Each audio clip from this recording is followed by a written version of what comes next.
CSBIS అకాడమీలో IAS IPS coaching అనేది ఈ జూన్ 7వ తారీఖు నుంచి మొదలవుతోంది.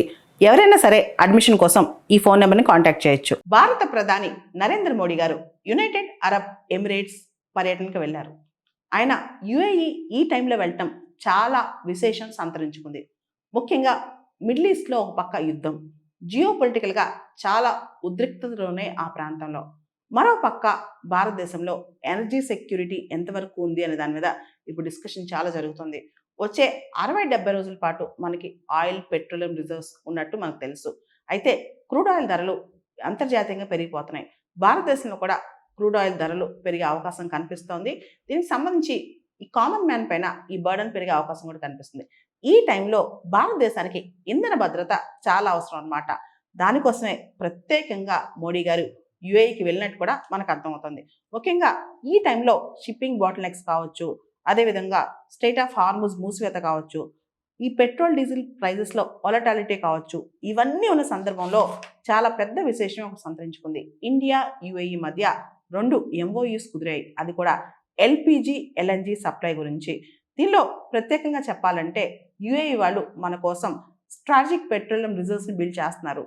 మనకి యుఏఈ చాలా దగ్గర అనమాట. అంటే ప్రపంచంలోనే భారతదేశానికి ఈ ఎనర్జీ సెక్యూరిటీ ఇచ్చే దిశగా యుఏఈ మనకు చాలా సపోర్ట్ ఇవ్వచ్చు. దానికి కారణం ఇప్పటి వరకు కూడా క్రూడ్ ఆయిల్కి సంబంధించి one of the largest supplier. ఇండియాకి యుఏఈ చాలా లార్జెస్ట్ సప్లయర్ అనమాట. మనకి యుఏఈకి కాంప్రిహెన్సివ్ స్ట్రాటజిక్ పార్ట్నర్షిప్ కూడా ఉంది.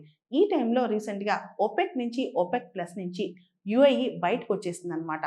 OPEC నుంచి OPEC ప్లస్ నుంచి యుఏఈ బయటకు వస్తే యుఏఈకి ఒక అడ్వాంటేజ్ కూడా ఉంది. యుఏఈలో ప్రొడక్షన్ లిమిట్స్ ఉండవు. ఇంకా ప్రొడక్షన్ లిమిట్స్ ఎంత దూరమైనా వెళ్ళొచ్చు అనమాట. సో ఇప్పుడు యుఏఈలో ఆయిల్ రిజర్వ్స్ ఇండియా తరఫున మెయింటైన్ చేసి అవసరమైన షార్ట్ నోటీస్లో, యుఏఈ ఇండియాకి చాలా దగ్గర కాబట్టి చాలా షార్ట్ నోటీస్లో ఇండియాకి ఆయిల్ సప్లై చేసే విధంగా యుఏఈ మనకు సపోర్ట్ చేయబోతుంది. ఆ దిశగా మనకి యుఏఈకి మధ్య MOUs కూడా కుదిరాయన్నమాట. దాంతోపాటు energy, defence, infrastructure, shipping and advance technology, వీటి మీద కూడా ఇండియా యుఏఈ మధ్య చాలా ఒప్పందాలు కుదిరాయన్నమాట. మనం చూస్తే మన ప్రైమ్ మినిస్టర్ గారికి యుఏఈలో చాలా గ్రాండ్ వెల్కమ్ వచ్చిందనమాట. అక్కడ president Sheikh Mohammed bin Al Nahyan Zayed మన ప్రైమ్ మినిస్టర్ గారికి గ్రాండ్ వెల్కమ్ చెప్పారు. అసలు ఇండియా యుఏఈ సంబంధాల గురించి మనం ఒకసారి తెలుసుకుందాం. 2015లో మోడీ గారు ప్రైమ్ మినిస్టర్ అయిన తర్వాత మొట్టమొదటిసారి 34 సంవత్సరాల తర్వాత భారత ప్రధాని యుఏఈకి వెళ్ళటం అనమాట. ఇది చాలా అద్భుతమైన అంశం అని చెప్పొచ్చు. మోడీ గారికి వాళ్ళు హైయెస్ట్ సివిలియన్ అవార్డు కూడా ఇచ్చారు, ఆర్డర్ ఆఫ్ జాయద్ అవార్డు అని 2019లో. 2017లోనే మనకి యుఏఈకి మధ్య కాంప్రిహెన్సివ్ స్ట్రాటజిక్ అగ్రిమెంట్ కూడా కుదిరింది. 2017లో UAE prince Mohammed bin Zayed Al Nahyan, ఈయన మన రిపబ్లిక్ డే చీఫ్ గెస్ట్గా కూడా వచ్చారనమాట. 2019లో మనం OIC, ఆర్గనైజేషన్ ఆఫ్ ఇస్లామిక్ కంట్రీస్లో గెస్ట్ కంట్రీగా వెళ్ళాము. 2023లో మనం G20 కండక్ట్ చేస్తున్నప్పుడు యుఏఈని కూడా గెస్ట్ ఆఫ్ ఆనర్గా, గెస్ట్ కంట్రీగా మనం పిలిచామన్నమాట. అమెరికా, చైనా తర్వాత ఇండియాకి యుఏఈ లార్జెస్ట్ ట్రేడింగ్ పార్ట్నర్ అనమాట. మనకి సెకండ్ లార్జెస్ట్ ఎక్స్పోర్ట్ డెస్టినేషన్ కూడా. అంటే ఇండియా ఎగుమతి చేసే వాటిలో కూడా యుఏఈకే టాప్ మోస్ట్. మనం ఎక్కువగా ఎగుమతులు చేస్తూ ఉంటాం. సెకండ్ లార్జెస్ట్ ఎక్స్పోర్ట్ డెస్టినేషన్ అనమాట. యుఏఈ మన భారతదేశానికి 7th లార్జెస్ట్ ఇన్వెస్టర్ కూడా. చాలా పెట్టుబడులు మనకి యుఏఈ నుంచి వస్తాయి. సో ఇలా చాలా వరకు ఇండియా యుఏఈ సంబంధాలు మెరుగుపడుతున్నాయి. ఇండియా యుఏఈ మధ్య అనేక అంశాలు, ముఖ్యంగా మనం I2U2 ఇండియా, ఇజ్రాయెల్, యుఏఈ, యుఎస్ఏలో పార్ట్నర్స్గా ఉంటున్నాం.